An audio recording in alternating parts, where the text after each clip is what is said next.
Good morning, and welcome back to Jack's Coffee Break. My name is Jack, and today we are revisiting our water video.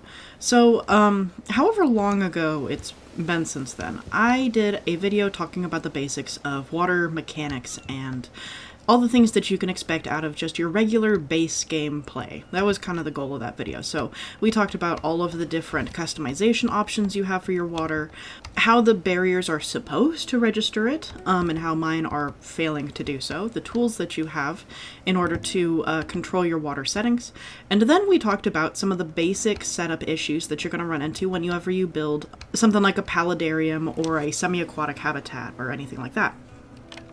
And in that video, one of the things that we talked about was, of course, fixing your barriers whenever they give you a glitch when you're trying to create an infinity pool style. If you run into that glitch, I strongly recommend that video. But the next thing that we ended up talking about was how the volumes were calculated for the water. And since then, my comment section and I, a special shout out to DP and 3DPDK for helping me work on this. Massive help. I learned a lot from you guys. Have discovered a few new aspects about water in this game. So the current theory, the current understanding is that this object, the water object that we create, is not what can be called a voxel object. It's not a 3D physical object. It's not like you're creating a brand new prop piece, like say this pole. So this pole has a certain dimensionality to it. It has rigid structures, it has three-dimensionality. In some cases, aspects of this can be resized and reshaped and reformatted, kind of on like a vector scale, or on cubic, or some other coding things that you can do in order to make objects scale or recalculate. And that is what I had assumed was what was going on with the water. It may not necessarily be the case, but it is functional enough of an explanation for you to use it, right? It's not 100% true, though. It's just as close as I can describe it without, getting a coding degree and going into video game design myself, which I've thought about doing. It's just never worked out for me. So the other thing that we discovered, however, was that when we placed water into this underground cave, right now you can see that there's no water in it, and when you look in, it looks like this, right? I believe right now the glass is one-way glass. Originally, when we installed this, it was just regular old plain glass, not the rigid one, but just the standard one. But when we placed water in it, we end up with this interesting little graphical glitch. It appears as though there is actually no water in this tank, but once we go through, the filter activates and we suddenly get water. So clearly water is being calculated. This does exist as a swimmable space, but the visuals are not showing, which is very interesting.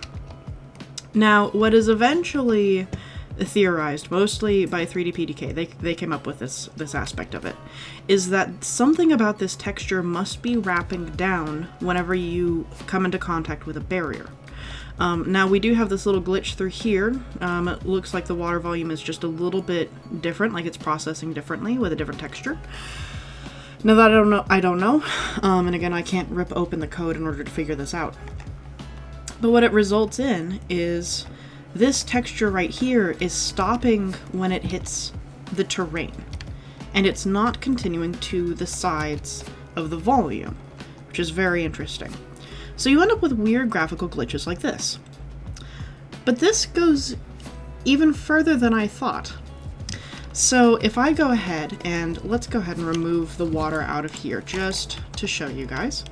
And I select my barrier right here. So I'm going to select this. I'm going to grab this wraparound and I am going to move it outward.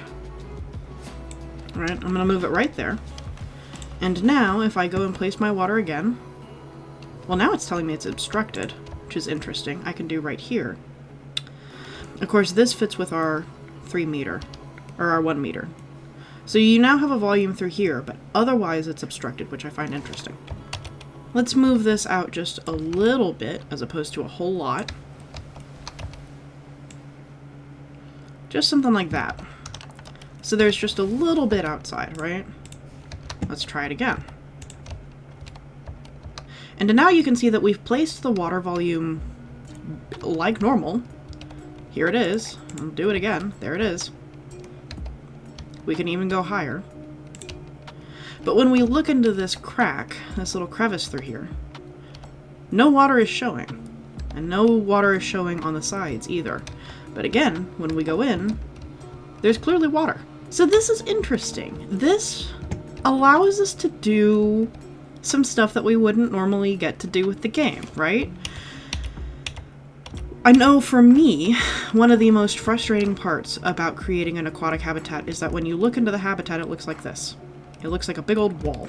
And now part of it is that the water is not completely clean. Let's go ahead and get our filtration stuff working again. I'm just gonna go ahead and move you like that. So I'm going to get this working real quick, go ahead and hire a mechanic, and then we'll come back in. This is spoilers for another video that I'm working on. If you have commented that you want to see more about the exhibits, here's your answer. I'm working on it. So give me just a minute and I'll be right back. Here we are. The water is now back to 100% cleanliness. And as you can see, with the default settings, I've done absolutely nothing to this water. It's using the natural color, all the natural transparencies. And if I leave this alone, there is a tunnel in there, but you can't see it, which is very frustrating. There's all kinds of cool stuff that we could be doing with this, but because of the properties of water, you're not going to know. Now, there are some normal ways to fix this. The first is to go in here and simply take it to something like the crystal.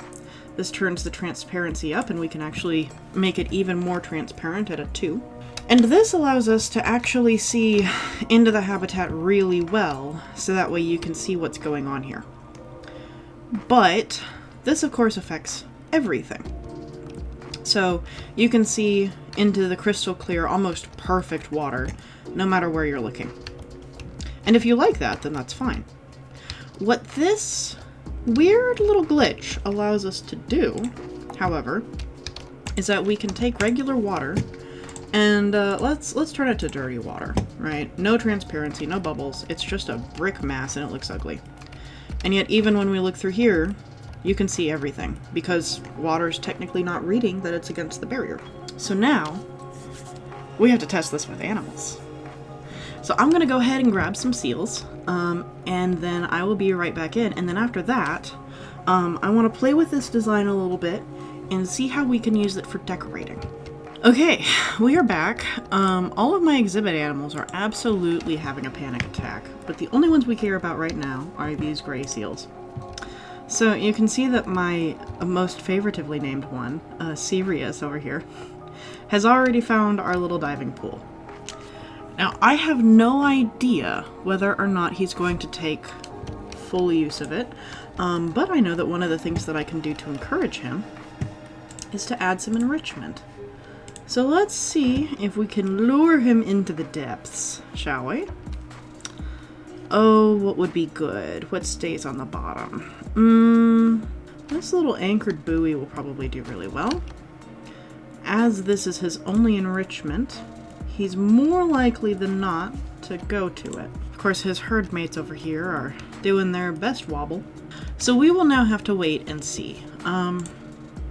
For the purposes of just getting today's episode done, I have decided to turn welfare off, just so that way we can do a little bit of testing with this. And later on we will turn this back on because I actually need welfare in order to decorate this habitat. He's going back into the water. Let's see here, what is he gonna do? If he doesn't make this dive, I may end up pausing just for a little while just to see. And then of course I think it would be good to figure out if this qualifies as traversable area. Now, of course, the difficult thing is that the water technically doesn't qualify. So, that's always interesting. Is she gonna go diving? It is currently rating that they only have 77 meters and 8 meters to dive, which tells me that they're not registering this, which is fascinating. So I'm going to make some terrain edits, and we will see where this lands us. Alright, so I've smoothed down this bank, and I've opened up this hole a little bit. There we go, and now we can see they can now get into their big pool over here. They're struggling to get into this pool over here, and that makes me think that I need to open up this hole a little bit more. But let's see where they end up going. He's still going for this pool, which is very good. That's where I want him to be. Actually, this is her. This is Flora. Hello, Flora. So she's doing the bob. She's clipping into the ground a little bit. Can she dive? She certainly thinks so. I'm going to remove this pool of water, and we're going to see what that ends up with. Still says 153, but it now is reading 52 meters of depth. So that's good. And while I'm waiting for them to move over there, I'm going to open this up. Okay, the seals have finally made it to the water, but will they dive? I've got some food enrichment down there too. That usually is a big draw for them. They clearly have enough room to spin, but I'm not seeing any diving behavior. Oh! Oh! We have diving! We have diving! There he goes. And if we look out here, our water is still glitched. Fantastic. So yes, this is interesting, right? It leaves a lot for us to be able to play around with when we do our water exhibits. So, speaking of water exhibits, I think that this one has been barren for far too long. I did do a little bit of a mock-up with it, just to get a thumbnail done, but I didn't end up saving any of those changes because it really wasn't a lot of effort and it didn't look very good. So let's go ahead and put the rest of our water back in, and this should now be meeting our seal's needs quite nicely. Let's just go ahead and double check. It's going to recalibrate. Very good, very good. And as we can see, because I widened this hole over here, now they can swim all the way through here as well, without necessarily needing any extra ramps. So I think that this habitat is going to do just fine, but the next thing that we need to do, definitely, is to fix all of this. So let's go ahead and get our infinity pool style back. So we can circle all of this and slide it down. Again, we fixed any kind of errors from the last episode. There we go, right there. And now we have this beautiful infinity pool style. But there is one thing I want to test before we hit play, just to sate my curiosity, right? So we're going to remove all of that. And now I'm going to use terrain sculpting, and I've got this really a little smaller. Let's put it on like a 2. And I'm just going to go through this, and I'm going to create an edge barrier to see if we can replicate this glitch around the entire habitat.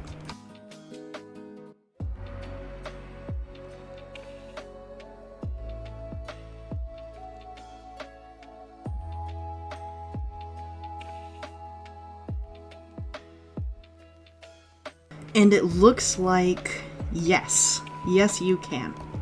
So all you need to do in order to get this to work is simply have a line of terrain above it.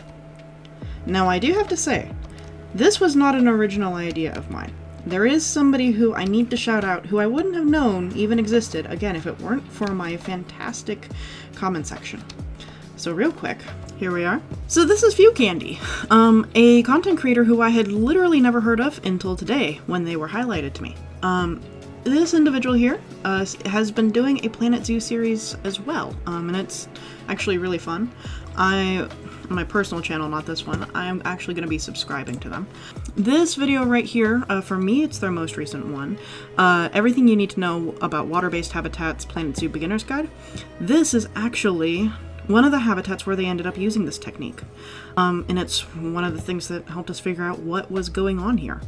So this is basically something they found, as far as I can tell. And we've just replicated it here. And I wanted to make it clear, we've kind of cracked what's going on with the water, but they were the ones who actually developed this technique. So anyway, if you want to use it, now you know how to use it.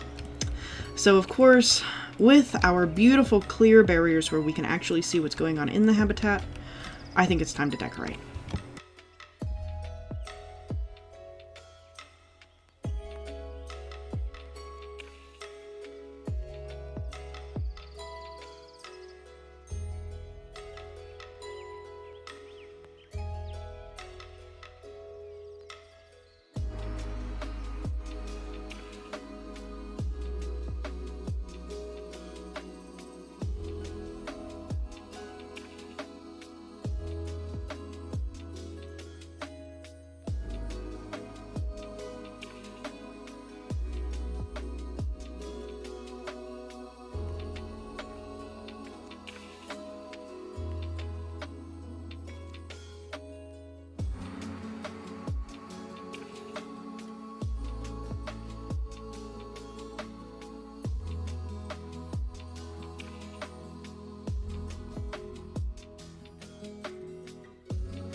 Alrighty, so I have edited the terrain a little bit. We've kept this rock ridge, but I've smoothed it down a little bit, just so that way we can work with it a little bit more for our decorated areas, our guest areas.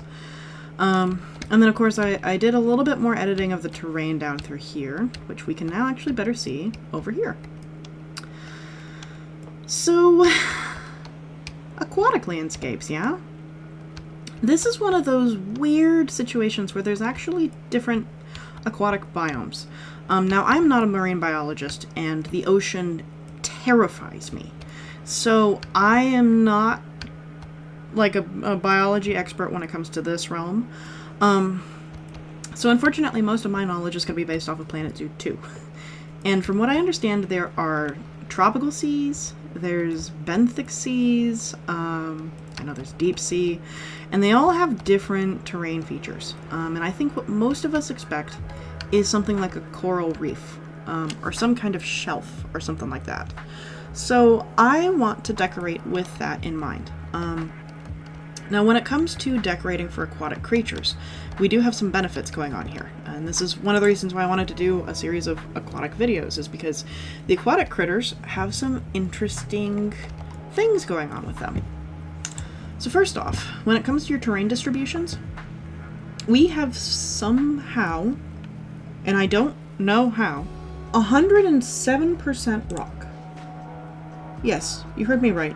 107%. I don't know how. I don't know what I broke. We're not going to think about it too hard. Cool? Cool. Okay. It's not going to matter because we're going to reduce the amount of rock in this habitat. What we actually want a lot of is going to be sand, and we want a decent amount of grass and soil, and maybe some snow as well. We need some rock, but we don't need to keep all of it. But we only need to care about this stuff that's above the surface of the water. Anything below it should not be counting. So hopefully that's why we have our 107%, which is just not even possible. But you'll notice that as I paint in here more and more with sand, that it's, well, it is changing it. It is getting to that 1%, somehow. I think what's more likely is we have sand up here. Yeah, 4, 6, 7, and all of a sudden things are starting to recalculate. So I'm going to redo this section up here with sand and see where that gets us, if it corrects the problem. And it has. It's mostly corrected it. So now we have the right amount of sand and we have the right amount of rock. I do want to reduce some of the sand up on these corners. I want these to be smooth rock, these little tubes. And in fact, I almost like the rough rock that we have going on a little bit more. I think something like this. So now we have the upper maximum of rock, we have the right amount of sand, and of course we have a little bit of a budget for other things. But everything that we do up here is not affecting what's happening down here. So if I wanted to paint this with short grass, which would be weird, but you could. Not doing anything to our short grass. We're still at 1%. Which is interesting. Oh, we have a little bit of 3. We got a 5.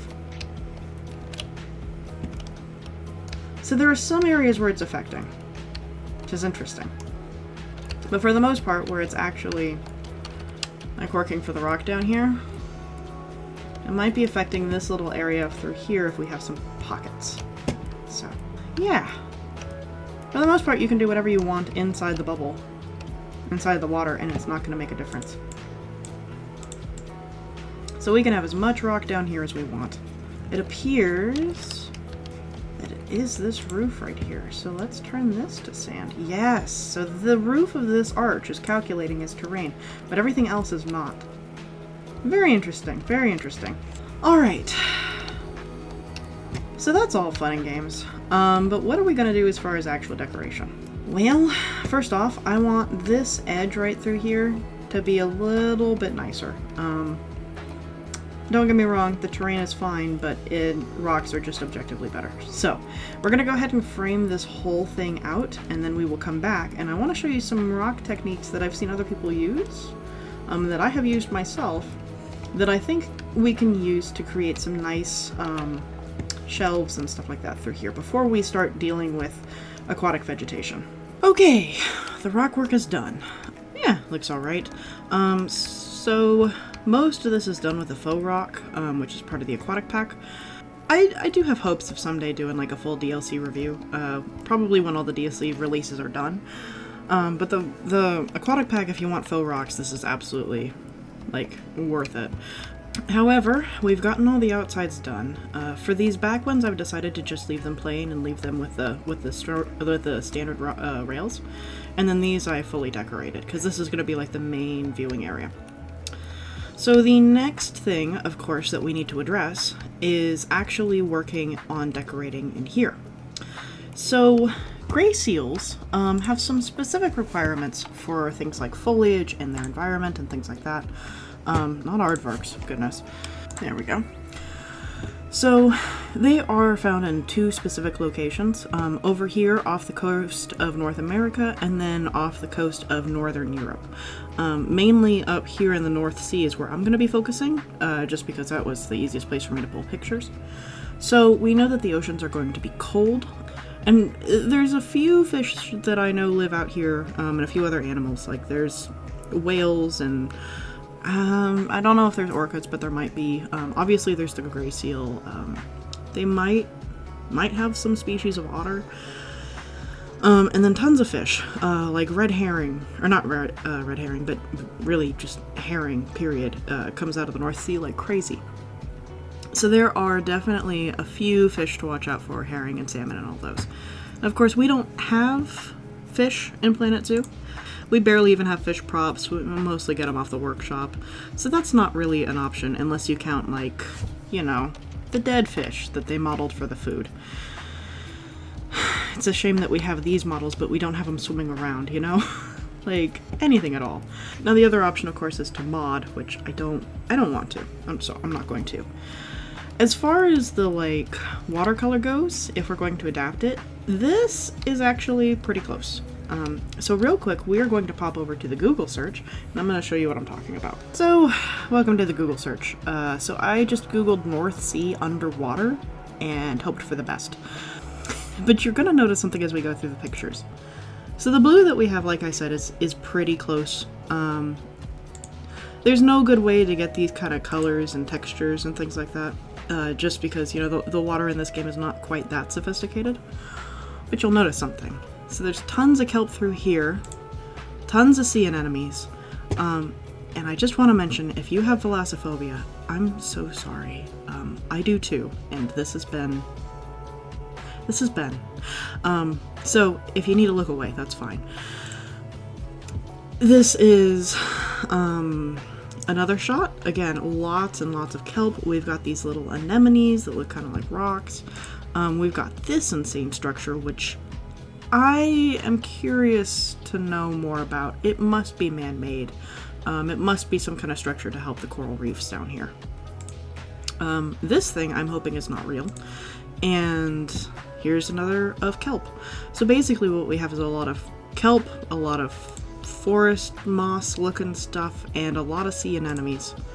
And a lot of shipwrecks, because it's just a lot of shipping that happened up there. Just period, you know, for as long as you can find history of humans, there's probably history of boats too. We got a pipe. We got all kinds of stuff. So this gives us really good inspiration for what we're probably going to be looking at for our habitat, which you should be seeing now. So what are we going to do here? Because once again, I have to disagree with Planet Zoo about the coverage that the seals will allow.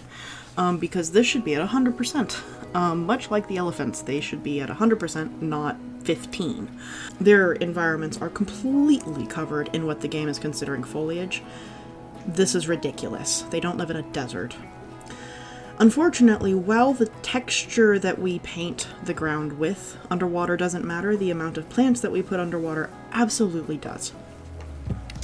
And on top of that, if we look through our aquatic plants, you'll notice that A, the roster is very limited, and that B, it doesn't include things like sea anemones or a seaweed or lichen or anything like that. The closest we get is this underwater hydrilla, which of course we will be using. It's really good underground cover, and it's basically perfect for what we're looking at. Again, if we filter down to Europe and North America, this is one of those. Underwater eelgrass.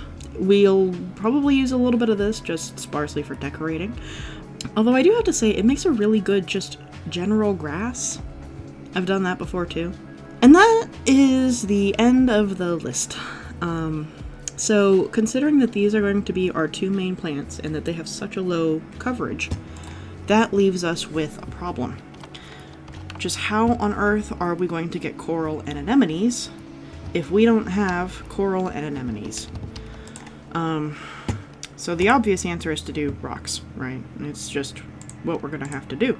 So, of course, we're going to be relying on the aquatic faux rocks, both the ones that come in the pack and the base game ones, if you type in faux. So, everything from here to here is locked behind the aquatic DLC. All of these cooled lava patches, this is all Oceania, but these last 5 rocks right here are actually base game. So we will be using these, as well as some other stuff. And then, of course, the other thing that we can do is we can analogize. So the easiest way to do that might be to run through here, see what we can turn into maybe some seaweed. I'm kind of thinking like some kind of a fern would probably do it if we can find something like that. But the last thing that we can look at, of course, is our construction tab. And this is where we have to get creative. So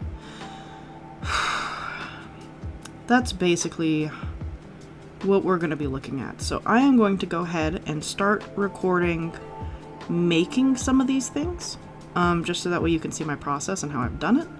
And then after that, we will go to the decorating and see where that carries us.